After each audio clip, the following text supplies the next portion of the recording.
people are eager to actually write about their experiences and write about, their grassroots knowledge when it is validated as knowledge and when they have an opportunity. But I just wanted to encourage us all by sharing an example of what I've observed from writing or authoring, from an Indigenous perspective. My first concrete output on Indigenous, publishing on Indigenous perspectives was in 2013 and 2014 when we wrote, I think Charlotte must have been part of this journey, when we wrote about the role of social work in Africa.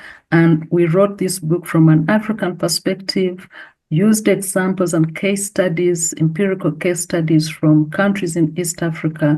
And then we made these books accessible to the libraries in universities in East Africa.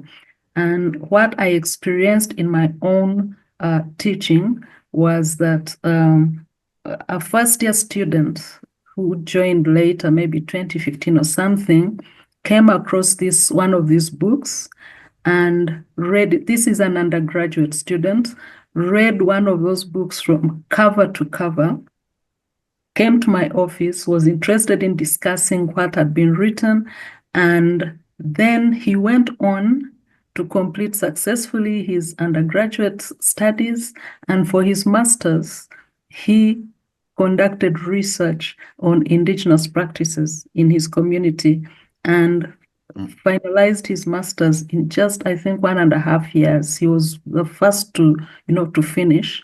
And he graduated, I think, in this January 2025.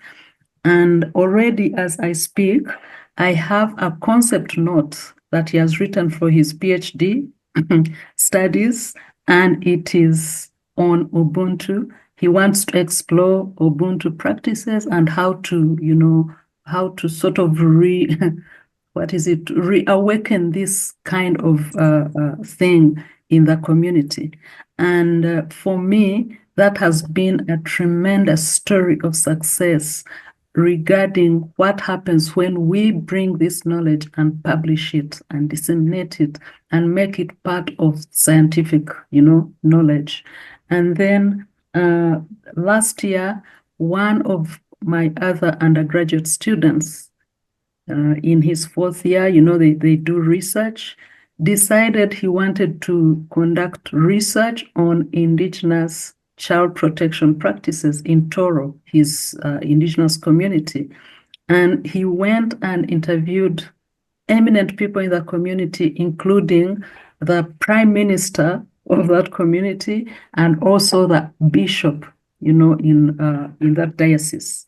And finally, right now I have another undergraduate student who decided she wanted to assess the extent to which students appreciate the concept of Ubuntu and what are the facilitators and what are the barriers, to integrating this in academic, in the curriculum.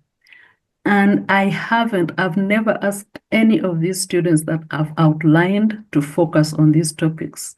But the fact that there is material that has been published and they are accessing this material, that is just reawakening their consciousness about their identity, about the resources that are within our Africanness and our communities. And for me, it is so exciting what the future holds if we do not keep quiet, if we continue telling our stories through publishing and through research. So that has been my journey so far, and I think it's an exciting journey. And then lastly, I also wanted to point out the importance of the awareness that when you begin to write about these things, you're going to face resistance from within your own academic community, and also resistance from without. And so you have to be prepared to defend what you believe in, and also probably through collaboration to correct myths and misconceptions. And one of the ways I've found to be effective is that rather than shy away from co-publishing, you actually need to go for that. Co-publish with African authors, but also with external authors, so that as you co-publish, you're challenged to think deeper, you're challenged to engage in difficult conversations, and through that process, then also the knowledge and what we write and document becomes more and more refined and more critical, like we begin to write from a critical perspective.